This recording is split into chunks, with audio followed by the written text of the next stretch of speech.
Good morning everyone. Last video में हमने कारक पढ़ा था। कारक के प्रकार, भेद इत्यादि पढ़ लिए थे। सेवक के रूप पढ़ लिए थे कि कर्ता के अकॉर्डिंग कर्म, करण, संप्रदान, अपादान, संबंध, अधिकरण, संबोधन के अकॉर्डिंग किस प्रकार से इसके रूप चलेंगे। ठीक है। संप्रदान कारक में चतुर्थी विभक्ति का प्रयोग किया जाता है और इसके एक वचन में सेवकाय आता है, द्विवचन में सेवकाभ्याम और बहुवचन में सेवकेभ्य।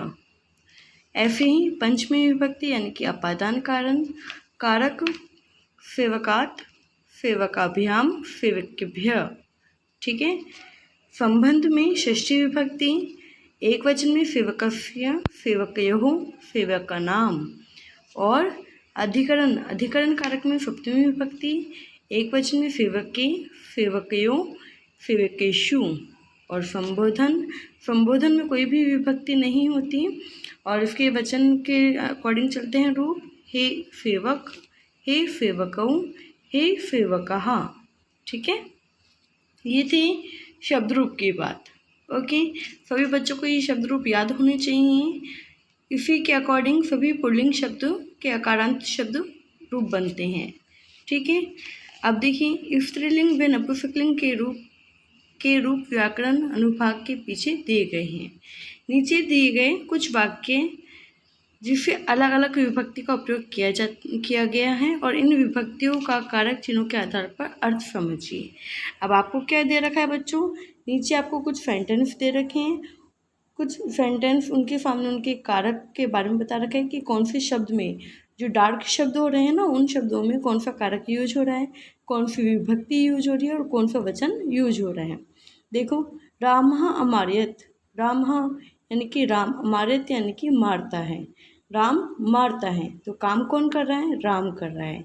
जब भी किसी व्यक्ति का नाम आता है तो वो क्या होता है, कर्ता कारक। ठीक है। कर्ता कारक राम एक ही है तो प्रथमा विभक्ति का एक वचन।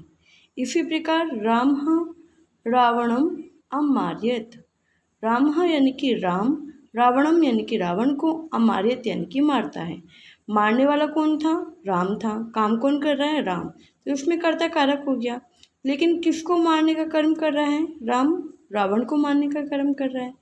तो जिसको मारने का कर्म कर रहा है वहाँ पर कौन सा कारक होगा, कर्म कारक। कर्म कारक में हम कौन सी विभक्ति का प्रयोग करते हैं, द्वितीय विभक्ति का। ठीक है। रावण एक ही है तो इधर क्या आ गया, एक वचन आ गया। अगर रावण बहुत सारे होते, अगर इधर राक्षस वर्ड होता तो क्या था, बहुवचन आ सकता था। ठीक है। जैसे राक्षकांड, ठीक है, इत्यादि होता तो इधर क्या था, बहुवचन आ जाता। ठीक है। रावण को मारने का कर्म कर रहे हैं तो यहाँ पे क्या आ गया, कर्म कारक आ गया। तीसरा है रामः रावणम बाणेन अमार्यत, रामः यानी कि राम, रावणम यानी कि रावण को, बाणेन यानी कि बाण से, अमार्यत यानी कि मारता है। राम रावण को बाण से मारता है। अब किसके द्वारा काम संपादित हो रहा है, रावण किसके द्वारा मर रहा है, किस चीज़ पे मर रहा है, बाणेन यानी कि बाण के द्वारा मर रहा है। तो उधर क्या आ गया, कर्ण कारक। कर्ण कारक में कौन सी विभक्ति, तृतीय विभक्ति और एक वचन। नेक्स्ट है रामः रावणम बाणेन सीताई अमार्यत, रामः यानी कि राम रावण को बाण से सीता के लिए, सीता यानी कि सीता के लिए, अमार्यत यानी कि मारता है। राम सीता को बचाने के लिए तो रावण को मारते हैं, राइट ना। तो किसके लिए मार रहे हैं, सीताई यानी कि सीता के लिए मार रहे हैं। तो के लिए किसके लिए आता है, संप्रदान कारक में आता है, चतुर्थी विभक्ति एक वचन। नेक्स्ट है रामः रावणम बाणेन सीताई अयोध्यायाः आगत्य अमार्यत, राम रावण को बाण से सीता को अयोध्या लाने के लिए मारते हैं। कहाँ लाने के लिए बच्चों, अयोध्या लाने के लिए। अब श्रीलंका को छोड़ करके कहाँ आ रहे हैं, अयोध्या आ रहे हैं। और आपको पता है ना अयोध्या कहाँ है, अभी एट प्रेजेंट कहाँ है बच्चों, उत्तर प्रदेश में है ना। तो राम रावण को बाण से सीता को अयोध्या लाने के लिए मारता है। कहाँ लाने के लिए, अयोध्या लाने के लिए, है ना। तो जब एक जगह से दूसरी जगह पर आते हैं, है ना, स्थान परिवर्तन होता है, तो वहाँ कौन सा कारक होता है? अपादान कारक। और अपादान कारक में कौन सी विभक्ति? पंचमी विभक्ति, एक वचन ही यूज होगा। ठीक है। नेक्स्ट है रामः रावणं बाणेन सीतायै अयोध्यायाः आगत्य वानराणां सहायताम् अमारयत्। राम रावण को बाण के द्वारा सीता को अयोध्या लाकर वानर की सहायता से मारते हैं। ठीक है। राम वानरों की सहायता से रावण को बाण से सीता को अयोध्या लाने के लिए मारते हैं। किसको मार रहे हैं? रावण को मार रहे हैं। तो राम में कर्ता कारक, रावण में कर्म कारक, बाणेन में करण कारक, सीताई में संप्रदान कारक, अयोध्याया में अपादान कारक और वानराम यानी कि वानराणाम यानी कि वानर षष्ठी विभक्ति का बहुवचन, क्योंकि वानर एक नहीं है, दो भी नहीं है, कितने हैं? बहुत सारे हैं। वानराणाम यानी कि सेवक का नाम आ रहा है ना, सेवक का नाम में क्या कौन सा है? बहुवचन है। इसी प्रकार यहाँ पर क्या हो जाएगा? वानराणाम। ठीक है। तो उनमें क्या है? पुल्लिंग शब्द है, बहुवचन। ठीक है। किसकी सहायता से मार रहे हैं? वानरों की सहायता से मार रहे हैं। नेक्स्ट है रामः रावणं बाणेन सीतायै अयोध्यायाः आगत्य वानराणां सहायताया लंकायाम् अमारयत्।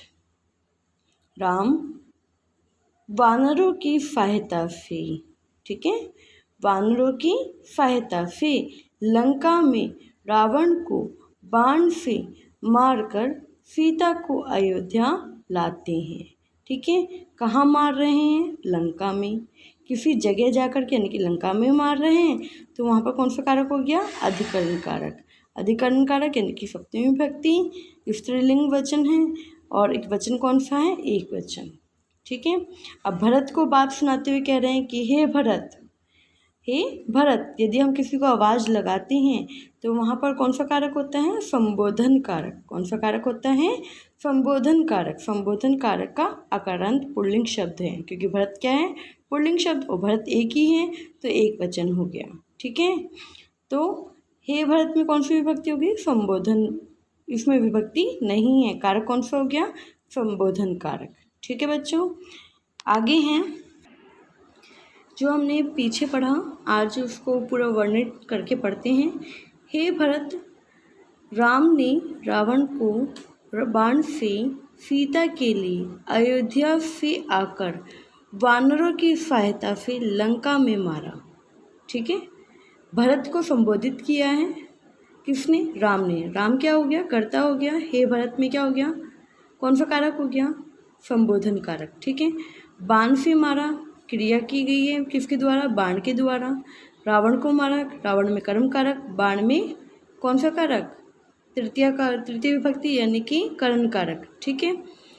कहाँ मारा? अयोध्या में मारा। ठीक है। किसकी सहायता से मारा? वानरों की सहायता से मारा। तो षष्ठी विभक्ति किसमें हो गया? वानर में। ठीक है। लंका में मारा तो अधिकरण कारक। ठीक है। अब क्या कह रहे हैं? अब बाण से का तात्पर्य बाण के द्वारा, अतः यहाँ तृतीय विभक्ति यानी कि करण कारक है। ठीक है। अयोध्या से आकर यानी कि अयोध्या से अलग होने के योग में, मैंने कहा ना कि अयोध्या से क्या हुआ है? अलग हुआ है। तो अलग होने के योग में कौन सी विभक्ति होती है? पंचमी विभक्ति होती है।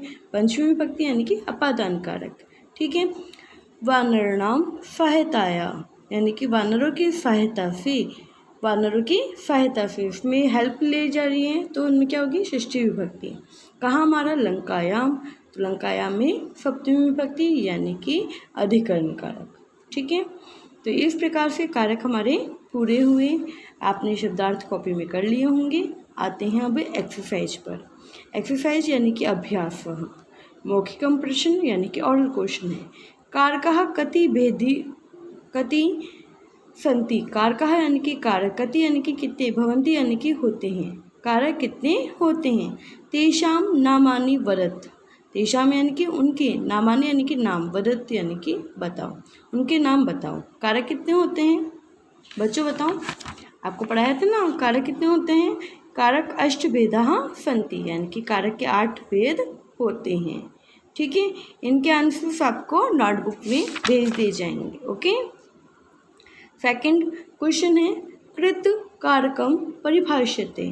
कृत कारकम यानी कि कृत कारक को परिभाषित करना है, इसका भी आंसर आपको नोटबुक में भेज दिया जाएगा। एंड थर्ड क्वेश्चन है संबंधम कारकम किमर्थम न कथ्यते। संबंध कारक को क्यों नहीं कारक कहा जाता। संबंध जो कारक है, संबंध है ना, उसको कारक क्यों नहीं कहा जाता। अब इसमें आपको रीजन बता रखा था, क्योंकि संबंध में दो संज्ञा आपस में क्या होती है, आपस में संबंध होता है। दो क्रियाओं में आपस में क्या होता है, संबंध होता है, इसलिए इसे संबंध कारक की मान्यता नहीं दी गई, इसको कारक नहीं गिना गया। ठीक है, नेक्स्ट क्वेश्चन है लिखितम, यानी कि ये पहले ओरल क्वेश्चन थे, अब रिटन क्वेश्चन है। ठीक है, देखो फोर्थ क्वेश्चन क्या है, उचितम विकल्पम चिनोत। उचित विकल्प को आपको चुनना है। रामः कम अमारियत। रामः यानी कि राम, कम यानी कि किसे, अमारियत यानी कि मारते हैं। राम किसको मारते हैं, रावणम रावण को, लक्ष्मण को, या भरतम यानी कि भरत को। बताओ किसको मारेंगे, लक्ष्मण और भरत तो भाई हैं, इसलिए उनको तो मारेंगे नहीं। किसको मारेंगे, रावणम, क्योंकि बच्चा जानता है बच्चों, किसको मारेंगे, रावणम। ठीक है, तो रावणम पे टिक कर लीजिए। सह केन मार्यति। सह यानी कि वह, केन यानी कि किससे, मार्यति यानी कि मारते हैं। सह किसके लिए आए हैं, श्री राम के लिए आए हैं। तो राम किससे मारते हैं, हस्तिन हाथों से मारते हैं, नहीं। बाणेन बाण से मारते हैं, या कमलेन यानी कि कमल से मारेंगे। कमल से कोई मरता है क्या बच्चों, नहीं। तो क्या आ जाएगा राइट आंसर, बाणेन यानी कि बाण से मारेंगे। अगला क्वेश्चन है सह कस्मै मार्यति। सह यानी कि वह, कस्मै यानी कि किसके लिए, मार्यति यानी कि मारते हैं। श्री राम किसके लिए रावण को मारेंगे, सोचो। लता व्यक्ति की, लता के लिए मारेंगे। गीताई गीता के लिए मारेंगे, या सीता के लिए मारेंगे। रावण की पत्नी, राम की पत्नी कौन थी, राम की पत्नी कौन थी, सीताई यानी कि सीता के लिए, है ना। रावण की पत्नी के लिए कोई मारेंगे, नहीं मारेंगे ना। हाँ, किसके लिए मारेंगे, राम खुद की पत्नी के लिए मारेंगे, यानी कि सीता के लिए मारेंगे। तो राइट आंसर इज सीता, यानी कि सीता के लिए। नेक्स्ट क्वेश्चन है सह कीशाम सहायताया मार्यति। सह यानी कि वह, कीशाम यानी कि किसकी, सहायता है यानी कि सहायता से, मार्यति यानी कि मारते हैं। श्री राम जी की फौज में कौन होते हैं बच्चों, फौज यानी कि उनकी जो सेना होती है वो किसकी होती है, वानरनाम यानी कि वानरों की होती है। ठीक है, वानरा नाम। ओके, सुका नाम यानी कि तोतों की तो होती नहीं है, और बालका नाम यानी कि लड़कों की भी नहीं होती, किसकी होती है, बंदरों की होती है, तो वानर नाम। अब नेक्स्ट क्वेश्चन है भाषिक कार्यम। भाषित कार्यक्रम यानी कि ग्रामर क्वेश्चन। अब आपको मैचअप करना है, ठीक है, सही पद से मेल करना है। अब आप देखो, रावणम शब्द है, अब इसमें कौन सी विभक्ति का प्रयोग किया जाता है, रावणम। एंड में म किस में आता है, द्वितीय विभक्ति, है ना, द्वितीय विभक्ति का एक वचन। बाणेन यानी कि बाणन, बाण से, है ना, तो इनमें कौन सी विभक्ति आएगी, तृतीय विभक्ति। तो हम किससे मैच कर लेंगे, बाणेन को तृतीय विभक्ति से। इसी प्रकार सीताई यानी कि सीता के लिए, है ना, तो के लिए की कौन सी विभक्ति आती है, चतुर्थी विभक्ति। तो सीताई का मैचअप किससे हो जाएगा, चतुर्थी विभक्ति से। ठीक है, सभी बच्चे ध्यान से देखेंगे। आगे हैं वानरणम यानी कि वानर। ठीक है, अण में आ की मात्रा आ जाएगी, इधर अशुद्ध लिखा हुआ है। ठीक है, वानरनाम यानी कि वानरों, षष्ठी विभक्ति, संबंध कारक हो गया। ठीक है, तो उसका मैचअप किससे हो जाएगा, षष्ठी विभक्ति से। अगला है लंकायाम यानी कि लंका में। ठीक है, तो उनमें कौन सी विभक्ति आ जाएगी, सप्तमी विभक्ति। ओके, तो आप मैचअप कर लीजिएगा, या तो लाइन खींच के, या फिर आप इस प्रकार से लिख सकते हैं। अगला क्वेश्चन है निर्देशन अनुसारणम शब्द रूपम लिखितः, यानी कि आपको निर्देश के अनुसार आपको शब्द रूप लिखना है। शब्द दे रखे हैं एक तरफ, एक तरफ विभक्तियाँ दे रखी हैं और एक तरफ वचन दे रखे हैं। तो अब आप बताओ बाण शब्द के तृतीय विभक्ति के एक वचन में क्या आता है? क्या आएगा? बाणेन। ठीक है। अश्व शब्द के पंचमी विभक्ति के एक वचन में क्या आता है? अब आप इधर देखो, पंचमी विभक्ति, ठीक है, कौन सी विभक्ति है? पंचमी विभक्ति। इसका एक वचन ये ना, इसमें पीछे क्या रहा है? आत आ रहा है, तो हम भी क्या लगा देंगे? अश्व के पीछे आत लगा देंगे, तो क्या बन जाएगा? अश्वात। ठीक है। नर शब्द चतुर्थी विभक्ति बहुवचन। अब देखो सेवक शब्द के चतुर्थी विभक्ति के बहुवचन में क्या रहता है? ये चतुर्थी विभक्ति और ये क्या है? बहुवचन। तो क्या आ रहा है? अभ्यय आ रहा है, तो एभ्य लगा देंगे अपन एंड में। नर शब्द के एंड में हमने क्या लगा दिया? एभ्य लगा दिया, तो क्या बन गया? नरेभ्य। ठीक है। इसी प्रकार बालक शब्द के द्वितीय विभक्ति के द्विवचन में क्या जाएगा? बालकौ। और श्रमिक शब्द की षष्ठी विभक्ति के बहुवचन में क्या जाएगा? श्रमाणाम। ठीक है। इसी प्रकार आपका ये चैप्टर आज कंप्लीट होता है। सभी बच्चे अच्छे से रीडिंग करेंगे, लर्न करेंगे और नोटबुक में इसके tick the correct answers and शब्द रूप ये आप नोटबुक में करेंगे। सभी बच्चे जब काम कंप्लीट कर लें तो आप लोग क्या करेंगे? मुझे मेरे पर्सनल नंबर पर अपनी नोटबुक चेक करने के लिए भेजें, ताकि मैं आपका वर्क पे टिक कर सकूं। ओके, सभी बच्चे ध्यान रखेंगे। Thank you students.